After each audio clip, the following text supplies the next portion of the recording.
Hello friends, welcome to the class. നമ്മൾ നോക്കാൻ പോകുന്നത് 9ാം ക്ലാസ്സിൻ്റെ ഇംഗ്ലീഷാണ്. ദ ജംഗിൾ എയർക്രാഫ്റ്റ് പാഠഭാഗത്തിൻ്റെ ചോദ്യോത്തരങ്ങളാണ് ഞാൻ ഈ വീഡിയോയിൽ കവർ ചെയ്യുന്നത്. ഈ ലെസൻ്റെ സമ്മറി അതുപോലെ തന്നെ ഇതിൻ്റെ മുമ്പുള്ള ക്വസ്റ്റ്യൻ ആൻസേഴ്സും ഈ ലെസൻ്റെ മീനിങ്സും ഞാൻ ഓൾറെഡി ഇട്ടിട്ടുണ്ട്. ആരെങ്കിലും കണ്ടിട്ടില്ലെങ്കിൽ ക്ലാസ് 9 ഇംഗ്ലീഷ് പ്ലേലിസ്റ്റ് ഇട്ടിട്ടുണ്ട്. അതിൽ പോയി നോക്കിക്കഴിഞ്ഞാൽ നിങ്ങൾക്കത് കാണാൻ പറ്റും.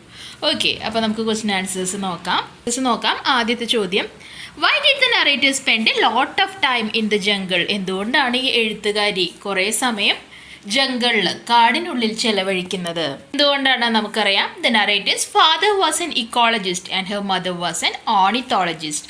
ദേ carried out their research in the jungle and the narrator accompanied them. Okay, narrator എഴുത്തുകാരിയുടെ ഫാദർ ഒരു ഇക്കോളജിസ്റ്റ് ആയിരുന്നു, പ്രകൃതിയെ പഠിക്കുന്ന ഒരാളായിരുന്നു. അമ്മ ഓർണിത്തോളജിസ്റ്റ്, അതായത് കിളികളെ പറ്റി പഠിക്കുന്ന ഒരു വ്യക്തിയായിരുന്നു. അപ്പോൾ അതുകൊണ്ട് തന്നെ അവർ രണ്ടുപേരും കുറേ അധികം സമയം കാടിനുള്ളിൽ ചെലവഴിച്ചിരുന്നു. അപ്പോൾ അതുകൊണ്ട് തന്നെ അവർ പോയിരുന്ന കാടുകളിലൊക്കെ കുറേ അധികം സമയം ചെലവഴിക്കാൻ ഈ എഴുത്തുകാരിക്ക് പറ്റിയിട്ടുണ്ട്. രണ്ടാമത്തെ ചോദ്യം, why was there A holiday mood in the plain? എന്തുകൊണ്ടാണ് പ്ലെയിനിൽ ഒരു ഹോളിഡേ മൂഡ്, എല്ലാവരും ഒരു സന്തോഷത്തിലിരുന്നിരുന്നത്? Everybody was reading and chatting and enjoying the flight. So there was a holiday mood on the plane. അപ്പോൾ ആ പ്ലെയിനിലുള്ള എല്ലാവരും ഭയങ്കര ഹാപ്പി ആയിരുന്നു. കാരണം ഒന്നുകിൽ അവർ ഫ്രീ ആയിട്ടുള്ള ഒരു ടൈമിൽ പുസ്തകം വായിക്കുന്നുണ്ടായിരുന്നു, അല്ലെങ്കിൽ എന്താ ചെയ്തിരുന്നത്, അല്ലെങ്കിൽ അവർ അന്യോന്യം സംസാരിച്ചിരുന്നു. അപ്പോൾ അതൊക്കെ കണ്ടിട്ടാണ് നറേറ്റർ എന്ത് പറയുന്നത്, എല്ലാവരും ഒരു അവധി ആഘോഷിക്കാനുള്ള മൂഡിലായിരുന്നു എന്ന് നറേറ്റർ പറയുന്നത്. മൂന്നാമത്തെ ചോദ്യം, what happened after the flight took off? Describe it in your own words. ആ ഫ്ലൈറ്റ് മുകളിലേക്ക് പൊങ്ങിയപ്പോൾ എന്താണ് ഉണ്ടായത് എന്നാണ് ചോദിക്കുന്നത്. നോക്കാം. About 30 minutes after the take off, the plane was over the jungle. ആ പ്ലെയിനിൻ്റെ ടേക്ക് ഓഫ് കഴിഞ്ഞ് ഏതാണ്ട് ഒരു 30 മിനിറ്റ് കഴിഞ്ഞപ്പോൾ ഒരു കാടിൻ്റെ മുകളിൽ കൂടെയാണ് ആ പ്ലെയിന് പറന്നിരുന്നത്. Suddenly it flew into a thunderstorm and an invisible power shook the plane as if it was a toy. എന്താണ്, പെട്ടെന്ന് അങ്ങനെ ആ ഒരു പ്ലെയിൻ ഇങ്ങനെ പോയിക്കൊണ്ടിരുന്ന സമയത്ത് വലിയ ഇടിമിന്നലും ഇടിവെട്ടും കൊടുങ്കാറ്റും ഒക്കെ ഉണ്ടായി. ആ പ്ലെയിനിന് ഒരു ടോയ് പോലെ, ആ കാറ്റിലകപ്പെട്ട ഒരു ചെറിയ കളിപ്പാട്ടം പോലെ പ്ലെയിൻ ആകെ ഉലഞ്ഞു എന്നാണ് പറയുന്നത്. The people were quite afraid and started to scream and cry. ആ പ്ലെയിനിലുള്ള എല്ലാവരും വളരെയധികം ഭയപ്പെട്ടു. അവർ കരയാനും ഓളിയിടാനും ഒക്കെ തുടങ്ങി. She heard her mother saying that it was all over. Narrator എന്തും കേട്ടു. അതിൻ്റെ ഇടയിൽ അമ്മ പറയുന്നുണ്ടായിരുന്നു, ഇതാ എല്ലാം അവസാനിക്കാൻ പോവാണെന്ന് അമ്മ പറയുന്നതും നറേറ്റർ കേട്ടു. There was a violent shaking and she found herself outside the plane and falling down. അപ്പോൾ പെട്ടെന്ന് ആ പ്ലെയിൻ ആകെ കുലുങ്ങി. എന്നിട്ട് എന്താ ഉണ്ടായത്? She found herself outside the plane and falling down. Narrator എവിടെയായിരുന്നു? ഇപ്പോൾ പ്ലെയിനിൻ്റെ ഉള്ളിലിരുന്നിരുന്ന നറേറ്റർ ഇപ്പോൾ പ്ലെയിനിന് പുറത്തായിരുന്നു. അവർ താഴോട്ട് വീണുകൊണ്ടിരിക്കുകയായിരുന്നു എന്നാണ് പറയുന്നത്. ഓക്കെ, നാലാമത്തെ ചോദ്യം, why did Julian's mother say now it's all over? ഇതാ ഇപ്പോൾ എല്ലാം കഴിഞ്ഞു എന്ന് ജൂലിയൻ്റെ മദർ പറയുന്നുണ്ട്. എന്തുകൊണ്ടാണ്? Julian's mother said so because she understood the plane was about to crash and they were going to die. അമ്മയ്ക്ക് എന്ത് മനസ്സിലായി? പ്ലെയിൻ ഏതാണ്ട് ക്രാഷ് ചെയ്യാറായി, അല്ലെ, പൊട്ടി തകരാറായി, അവരെല്ലാവരും മരിക്കാൻ പോവാണെന്ന് അമ്മയ്ക്ക് മനസ്സിലായി. അതുകൊണ്ടാണ് അമ്മ എന്ത് പറഞ്ഞത്? ഇറ്റ്സ് ഓൾ ഓവർ എന്ന് പറഞ്ഞത്. അഞ്ചാമത്തെ ചോദ്യം, what did the jungle trees look like from above? മുകളിൽ നിന്ന് നോക്കുമ്പോൾ ആ കാടിൻ്റെ ഉള്ളിലെ മരങ്ങളൊക്കെ എങ്ങനെയാണ് നമുക്ക് തോന്നിയിരുന്നത്? ഉയരത്തിൽ നിന്നാണ് നമ്മൾ പ്ലെയിനിൽ നോക്കുന്നത്, അല്ലേ? അപ്പോൾ അതുകൊണ്ട് തന്നെ they look like cauliflowers when viewed from above. ഒരു കോളിഫ്ലവർ ഉണ്ടായി നിൽക്കുന്നത് പോലെയാണ് മുകളിൽ നിന്ന് നോക്കുമ്പോൾ ഓരോ ട്രീസും നമുക്ക് തോന്നുന്നത്. ആറാമത്തെ ചോദ്യം, what might have happen to Julian? നമ്മൾ ഓൾറെഡി പറഞ്ഞു, ജൂലിയൻ ആ പ്ലെയിനിൽ നിന്ന് താഴേക്ക് വീണു, അല്ലേ? അപ്പോൾ എന്ത് പറ്റിയിട്ടുണ്ടായിരിക്കാം ജൂലിയാനിന് എന്നാണ് ചോദ്യം. She also might have died if she have not been thrown off the plane by the violent shake. ആ പ്ലെയിനിൻ്റെ ഉള്ളിൽ തന്നെ ഇരുന്ന് അവൾ പുറത്തേക്ക് വീണില്ലായിരുന്നെങ്കിൽ എന്ത് പറ്റിയിരുന്നു? ബാക്കിയുള്ളവരൊക്കെ പോലെ തന്നെ ആ പ്ലെയിൻ ക്രാഷിൽ അവളും മരണപ്പെട്ടിരുന്നു എന്നാണ് ഉത്തരം. ഏഴാമത്തെ ചോദ്യം, why was Julian forced to spend the whole night lying under the seat half asleep? എന്തുകൊണ്ടാണ് ജൂലിയൻ ആ ഒരു രാത്രി മുഴുവൻ ആ സീറ്റിൻ്റെ അടിയിൽ പകുതി ഉറങ്ങിക്കൊണ്ട് ചെലവഴിക്കേണ്ടി വന്നത് എന്നാണ് ചോദിക്കുന്നത്. Even though a bump on her head and a gash in her foot didn't give her any pain, she couldn't muster the energy to move or look around. Besides, she was under a section of 3 seats. So she spend the night half asleep. എന്താണ്, അവളുടെ തലയിൽ വലിയൊരു bump ഉണ്ടായിരുന്നു. അതുപോലെ തന്നെ അവളുടെ കാലിൽ എന്താണ് ഒരു ഗ്യാഷ്, വളരെ എന്താണ് ഡീപ്പായിട്ടുള്ളൊരു വൂണ്ട്, ഒരു മുറിവുണ്ടായിരുന്നു. പക്ഷെ അതൊന്നും അവളെ വേദനിപ്പിച്ചില്ല അല്ലേ. അവൾ വേറെ ഏതോ ഒരു സ്റ്റേറ്റിലായിരുന്നു. അവൾക്ക് ഒന്നും തന്നെ മനസ്സിലാവുന്നുണ്ടായിരുന്നില്ല. അവിടെ നിന്ന് ഒന്ന് നീങ്ങാനോ ഒന്ന് ചുറ്റും കണ്ണോടിച്ച് നോക്കാനോ ഉള്ള എനർജി പോലും അല്ലെങ്കിൽ ഒരു ധൈര്യം പോലും അവൾക്ക് സംഭരിക്കാൻ പറ്റിയില്ല. പിന്നെ വേറെ എന്തും പറയുന്നുണ്ട്, 3 സീറ്റിൻ്റെ ഒരു റോ ആണല്ലേ പ്ലെയിനിലുള്ളത്. അടിയിലാണ് നറേറ്റർ ജൂലിയൻ പെട്ടിരിക്കുന്നത്. അതുകൊണ്ട് തന്നെ അവൾക്കൊന്ന് അനങ്ങാൻ പോലും പറ്റിയില്ല എന്നാണ് പറയുന്നത്. അപ്പം നമുക്ക് ആലോചിച്ച് നോക്കിക്കഴിഞ്ഞാൽ അറിയാം എന്താണ്, ജൂലിയൻ വളരെ ഉയരത്തിൽ നിന്നാണ് വീണിട്ടുള്ളത് അല്ലേ. പ്ലെയിൻ ആ ഫോറസ്റ്റിൻ്റെ മോളിൽ കൂടിയാണ് സഞ്ചരിച്ചിരുന്നത്. അപ്പോൾ അത്രയും മോളിൽ നിന്നാണ് ജൂലിയൻ താഴേക്ക് വീണിട്ടുള്ളത്. അവളുടെ ശരീരഭാഗങ്ങളിൽ പല സ്ഥലത്തും അവൾക്ക് വളരെ ആഴമേറിയ മുറിവുകൾ പറ്റിയിട്ടുണ്ട്. അവളുടെ തല എവിടെയോ പോയി ഇടിച്ച് തലയൊക്കെ മുഴച്ചിട്ടുണ്ട്. അപ്പോൾ അവൾക്ക് അത്രയും അങ്ങനെ ഒരു സ്റ്റേജിൽ, പിന്നെ എന്താണ്, മാനസികമായിട്ടും വളരെ അധികം തകർന്നു പോയൊരു സ്റ്റേജിലാണ് ജൂലിയൻ നിൽക്കുന്നത്. അപ്പോൾ ജൂലിയനെ ഒന്ന് തിരിഞ്ഞു നോക്കാനോ അല്ലെങ്കിൽ ഒന്ന് ചുറ്റും നോക്കാനോ ഒന്ന് നീങ്ങാനോ ഉള്ള ഒരു എനർജി പോലും അല്ലെങ്കിൽ ഒരു ധൈര്യം പോലും മസ്റ്റർ ചെയ്യാൻ സംഭരിക്കാൻ പറ്റിയില്ല എന്നാണ് പറയുന്നത്. 8ാമത്തെ ചോദ്യം, why did she pick up A long stick? എന്തുകൊണ്ടാണ് ജൂലിയൻ നീളമുള്ള ഒരു വടി എടുത്തത്? Julian's parents had taught her that in the jungle there were poisonous snakes and insects. So she picked up a long stick to probe the ground. ജൂലിയൻ്റെ parents കുറേ സമയം നമ്മൾ പറഞ്ഞു കാട്ടിലൊക്കെ ചെലവഴിച്ചിരുന്നവരാണ്. അപ്പോൾ ജൂലിയനോട് എന്ത് പറഞ്ഞിട്ടുണ്ട്, കാട്ടിലെ വിഷജന്തുക്കൾ അല്ലേ, സ്നേക്സും അതുപോലെ തന്നെ ഇൻസെക്ട്സും ഉണ്ടാവും. നമ്മൾ നിലത്ത് നടക്കുമ്പോൾ സൂക്ഷിച്ച് നടക്കണം, അല്ലെങ്കിൽ ഒരു വടി എപ്പോഴും കയ്യിലുണ്ടായിരിക്കണം. ആദ്യം വടി കൊണ്ട് ആ ഗ്രൗണ്ടിലൊക്കെ ഒന്ന് തട്ടി നോക്കിയിട്ട് മാത്രമേ നീ കാടിൻ്റെ ഉള്ളിൽ സഞ്ചരിക്കാൻ പാടുള്ളൂ എന്ന് പറഞ്ഞിട്ടുണ്ട്. കാരണം എന്താണ്, കുറേ ഇലകളൊക്കെ താഴെ കിടക്കുന്നുണ്ടാവില്ലേ, ഈ ഇലകളുടെ അടിയിലൊക്കെ ചിലപ്പോൾ പാമ്പൊക്കെ ഉണ്ടാവാനുള്ള ചാൻസ് ഉണ്ട്. അപ്പോൾ നമ്മൾ കാല് വെക്കുകയാണെങ്കിൽ നമ്മുടെ കാലിൽ പാമ്പ് കൊത്തി നമുക്ക് വിഷമേൽക്കാൻ സാധ്യതയുണ്ടെന്നൊക്കെ അച്ഛനും അമ്മയും അവൾക്ക് പറഞ്ഞു കൊടുത്തിട്ടുണ്ട്.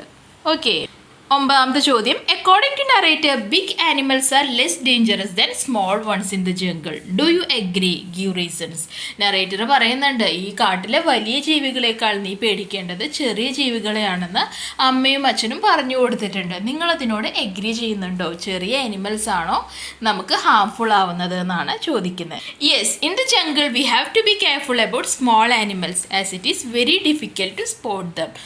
കാട്ടിലെപ്പോഴും എന്താണ്, നമ്മൾ ചെറിയ ജീവികളെ കരുതിയിരിക്കണം. കാരണം ഈ ചെറിയ ചെറിയ ഇൻസെക്ട്സ് അത് കുത്തിക്കഴിഞ്ഞാൽ എന്താണ്, ചിലപ്പോൾ നമുക്ക് വിഷമേൽക്കാം, അല്ലെങ്കിൽ എന്താണ് ഭയങ്കര ഒരു കടച്ചിലും വേദനയൊക്കെ ഉണ്ടാവും അല്ലേ. അപ്പോൾ അങ്ങനത്തെ ആനിമൽസിന് അത്ര ചെറിയ ജീവികളെയും നമ്മൾ ശ്രദ്ധിക്കണം എന്നാണ് പറയുന്നത്. Big animals attack if we provoke them, but the small insects and snakes attack us without any provocation. ടൈഗറും ലയണൊക്കെ ആണെങ്കിൽ നമ്മൾ എന്തെങ്കിലും പ്രൊവോക്ക് ചെയ്താൽ, നമ്മൾ അങ്ങോട്ട് അറ്റാക്ക് ചെയ്യാൻ ചെന്നാലേ മിക്കവാറും അവർ നമ്മളെ തിരിച്ച് അറ്റാക്ക് ചെയ്യുള്ളൂ അല്ലേ.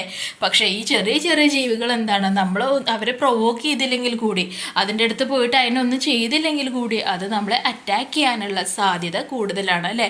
ഈ പാമ്പൊക്കെ അതുപോലെ അറ്റാക്ക് ചെയ്യുന്ന ജീവികളാണെന്നാണ് പറയുന്നത്.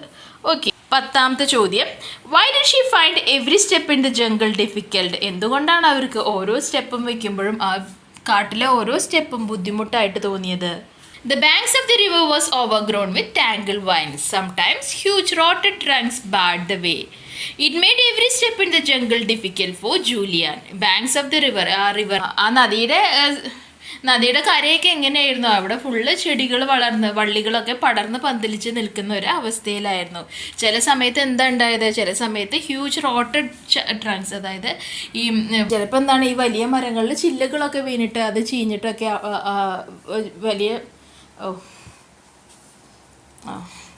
ഈ വലിയ വലിയ മരങ്ങളുടെ വലിയ ചില്ലകളൊക്കെ വീണ് അതിങ്ങനെ എന്താ പറയുക, ഒരു ചീഞ്ഞടിഞ്ഞ് കിടക്കുന്നുണ്ടാവും. അതുകൊണ്ടൊക്കെ അവൾക്ക് മുന്നോട്ട് പോകാൻ ബുദ്ധിമുട്ടുണ്ടായി എന്നാണ് പറയുന്നത്. അപ്പോൾ അങ്ങനെ പല കാരണങ്ങൾ കൊണ്ടും ഓരോ സ്റ്റെപ്പ് എടുത്ത് വെക്കുക എന്നുള്ളത് അവൾക്ക് ബുദ്ധിമുട്ടായി തോന്നി. ചോദ്യം, identify the expression that suggest the narrator had A disturbed sleep at night. എന്നാൽ തലേ ദിവസം ഒരു ഡിസ്റ്റർബ്ഡ് സ്ലീപ്പ്, അതായത് ശരിയായിട്ട് ഉറങ്ങാൻ പറ്റില്ല എന്ന് പറയുന്ന ആ ഒരു എക്സ്പ്രഷൻ ഏതാണ് expression? The expression I slept fitfully. ഈ ഒരു എക്സ്പ്രഷനിലാണ് പറയുന്നത് എന്ത്, എനിക്ക് ശരിയായിട്ട് ഉറങ്ങാൻ പറ്റിയില്ല എന്ന് നറേറ്റർ പറയുന്നത്. 12ാമത്തെ ചോദ്യം, what did she find senseless and Y?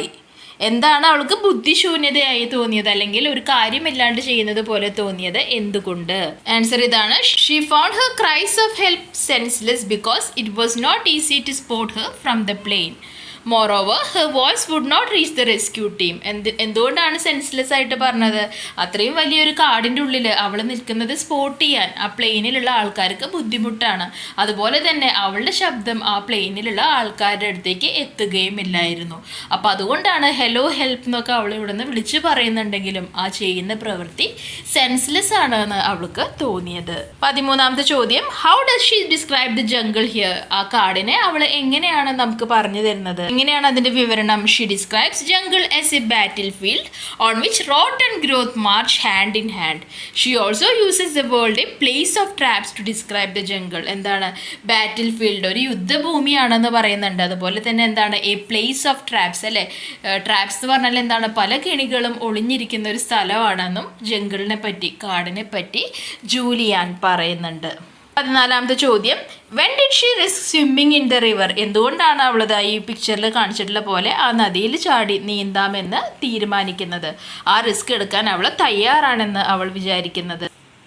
Whenever she had a good view of things ahead, she risked swimming. അവൾക്ക് അവിടെ നിന്ന് നോക്കുമ്പോൾ മുന്നോട്ടുള്ള ആ പാത ശരിക്കും കാണാനുണ്ട്, അല്ലേ? വെള്ളത്തിലൊന്നുമില്ല, അല്ലെങ്കിൽ മുന്നോട്ടുള്ളത് എന്താണെന്ന് അവൾക്ക് ക്ലിയർ ആയിട്ട് കാണാൻ പറ്റുന്ന സമയത്തൊക്കെ അവൾ നടക്കുന്നതിനേക്കാളും കൂടുതൽ നീന്താനാണ് ഇഷ്ടപ്പെട്ടത്.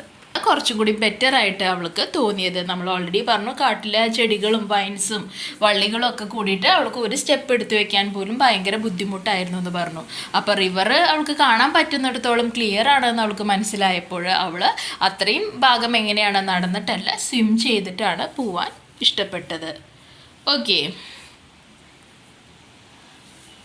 അടുത്തത് 15ാമത്തെ ചോദ്യം, when did she feel that she could escape from the jungle? എപ്പോഴാണ് ജൂലിയാന് തോന്നിയത് എനിക്ക് ഈ കാട്ടിൽ നിന്നും രക്ഷപ്പെടാൻ പറ്റുമെന്ന്? She so A boat moved on the river bank and then there was a path leading to a small hut. Then she felt that she could escape from the jungle. എന്താണ് അവൾ ആ റിവറൊക്കെ കടന്ന് അവിടെ എത്തുമ്പോൾ ആ റിവർ ബാങ്കിൽ, ആ നദിക്കരയിൽ എന്താണ് ഒരു ബോട്ട് അവിടെ ആങ്കർ ചെയ്തിട്ടുണ്ട്, അല്ലേ? അവിടെ കെട്ടി നിർത്തിയിട്ടുണ്ട്. അതുപോലെ തന്നെ ആ ബോട്ടിൻ്റെ അവിടെ നിന്ന് ഒരു വീട്ടിലേക്ക് ചെറിയൊരു വഴിയും പോകുന്നുണ്ട്. അപ്പോൾ അവൾക്ക് എന്ത് മനസ്സിലായി? എന്തായാലും ആ ഒരു വീട്ടിൽ ആൾക്കാരുണ്ടാവും, അല്ലെങ്കിൽ ആൾക്കാർ വന്നു പോകുന്ന സ്ഥലമാണ്.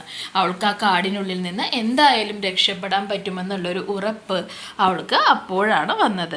ഇനി 16ാമത്തെ ചോദ്യം, the screaming of the monkeys and the screeching of parakeets disappointed her. Why? എന്താണ് പാരക്കീറ്റ്സിൻ്റെ ആ വലിയ ഒരു കരയുന്ന പോലത്തെ ശബ്ദവും അതുപോലെ തന്നെ മങ്കീസിൻ്റെ ആ ചാറ്ററിങ്ങും ആ സ്ക്രീമിങ്ങും ഒക്കെ അവളെ വളരെയധികം നിരാശയിലാഴ്ത്തി. എന്തുകൊണ്ട്? She was listening for human voices, but what she could hear was the screaming of monkeys and screeching of parakeets. So she was disappointed. എന്താണ് ആ കാടിനുള്ള എവിടെയെങ്കിലും ഒരു മനുഷ്യൻ്റെ ശബ്ദം എവിടെ നിന്നെങ്കിലും കേൾക്കാൻ വേണ്ടിയിട്ടാണ് അവൾ വെയിറ്റ് ചെയ്തിരുന്നത്. അതിനായിട്ടാണ് ചെവി കൂർപ്പിച്ചിരുന്നിരുന്നത്. പക്ഷെ എന്താണ് ആ മങ്കീസിൻ്റെ ആ മങ്കീസിൻ്റെ ശബ്ദവും അതുപോലെ തന്നെ ആ പാരക്കീറ്റ്സിൻ്റെ ശബ്ദവും അല്ലാതെ അവൾക്ക് മറ്റൊന്നും തന്നെ കേൾക്കാൻ സാധിച്ചില്ല എന്നാണ് പറയുന്നത്. അപ്പോൾ അതുകൊണ്ടാണ് അവൾ ഡിസപ്പോയിൻറ്റഡ് ആയത്, നിരാശയിലായത്. 17ാമത്തെ ചോദ്യം, comment on the attitude of the narrator when she says but I didn't want to take the boat which belong to someone else. ആ നറേറ്റർ പറയുന്നുണ്ട് ആ ഹട്ടിൻ്റെ അടുത്ത് റിവർ ബാങ്കിൽ ഒരു ബോട്ട് കണ്ടു എന്ന് പറയുന്നുണ്ട്. പക്ഷേ വല്ലവരുടെയും ബോട്ട് എനിക്ക് എടുക്കാൻ താല്പര്യമുണ്ടായിരുന്നില്ല, എനിക്ക് ഇഷ്ടമുണ്ടായിരുന്നില്ല എന്ന് പറയുന്നുണ്ട്. അതുകൊണ്ട് എന്താണ് ഉദ്ദേശിക്കുന്നത്? She was quite honest. Even though she desperately needed that boat to escape, she didn't wanted to use the boat which belonged to someone else. എന്താണ് അവർ വളരെ ഓണസ്റ്റ് ആയിട്ടുള്ള ഒരു സ്ത്രീയായിരുന്നു, സത്യസന്ധയായിരുന്നു എന്നാണ് പറയുന്നത്, അല്ലേ? അവിടെ ഒരു ബോട്ട് കെട്ടിയിട്ടുണ്ടെങ്കിൽ അത് മറ്റാരുടെയോ ബോട്ടാണ്. അവരതെടുത്ത് പോയി കഴിഞ്ഞാൽ അത് ബാക്കിയുള്ളവർക്ക് ബുദ്ധിമുട്ടാവും, അല്ലെങ്കിൽ അവരുടേതല്ലാത്തൊരു സാധനം ഉപയോഗിക്കാൻ അവർക്ക് താല്പര്യമുണ്ടായിരുന്നില്ല എന്നാണ് പറയുന്നത്. Okay, 18. Why did the men let out an exclamation on seeing her? അവളെ അവൾ ആ രക്ഷപ്പെട്ട് വരുമ്പോൾ എല്ലാവരുടെയും മുഖത്തൊരു ആശ്ചര്യം അല്ലേ, അല്ലെങ്കിൽ ഒരു ക്വസ്റ്റ്യൻ മാർക്ക് പോലെ അവൾക്ക് തോന്നി. എന്തുകൊണ്ടാണ്? The men let out an exclamation on seeing her as they never expected to see a survivor.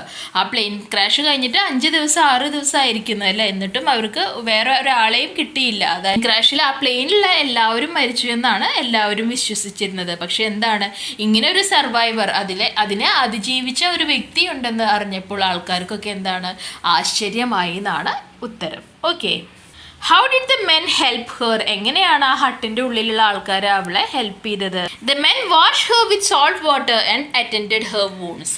They also made fruit mash for her. Next day they took her safely to a jungle settlement Tournavista. എന്താണ്, അവളുടെ മുറിവുകളൊക്കെ ഉപ്പ് വെള്ളം കൊണ്ട് കഴുകി കളയുകയും അവളുടെ മുറിവുകളൊക്കെ dress ചെയ്യുകയും ചെയ്തു. പിന്നെ എന്താണ്, അവൾക്ക് ഫ്രൂട്ട് മാഷ്, ഒരു ജ്യൂസ് പോലെ ഒരു ഫ്രൂട്ട്സ് കൊണ്ട് ഒരു ഡ്രിങ്കും ഉണ്ടാക്കി കൊടുത്തു. പിന്നെ എന്താണ്, തൊട്ട് പിറ്റത്തെ ദിവസം അവളെ ഏറ്റവും സേഫ് ആയിട്ടുള്ളൊരു സ്ഥലത്തേക്ക്, ടൂണ വിസ്റ്റയിലേക്ക് അവളെ കൊണ്ടുചെന്ന് ആക്കുന്നുമുണ്ട്. 20ാമത്തെ ചോദ്യം, what was the bad news that she heard after her escape? അവൾ അവിടെ നിന്ന് രക്ഷപ്പെട്ട് കഴിഞ്ഞപ്പോൾ അവൾക്ക് കിട്ടിയ ആ ബാഡ് ന്യൂസ് എന്തായിരുന്നു? It was A news about the death of her mother in the plain crash. എന്തായിരുന്നു? ആ ഒരു പ്ലെയിൻ ക്രാഷിൽ ജൂലിയൻ്റെ പാസഞ്ചർ ആയിരുന്ന, ജൂലിയൻ്റെ കൂടെ ട്രാവൽ ചെയ്ത അമ്മ ആ ഒരു ക്രാഷിൽ മരിച്ചുപോയി എന്ന വാർത്തയാണ് അവളെ തേടിയെത്തിയത്. ഓക്കെ, അപ്പോൾ ഈ 20 ക്വസ്റ്റ്യനാണ് ഈ ഒരു യൂണിറ്റിൽ നിങ്ങൾക്ക് പഠിക്കാനുള്ളത്. ക്ലാസ് മനസ്സിലായി എന്ന് വിശ്വസിക്കുന്നു. ഇഷ്ടപ്പെട്ടാൽ ലൈക്ക് ചെയ്യൂ, സബ്സ്ക്രൈബ് ചെയ്യൂ. തീർച്ചയായും നിങ്ങളുടെ ഫ്രണ്ട്സിനും കൂടെ ഒന്ന് ഷെയർ ചെയ്ത് കൊടുക്കൂ. താങ്ക്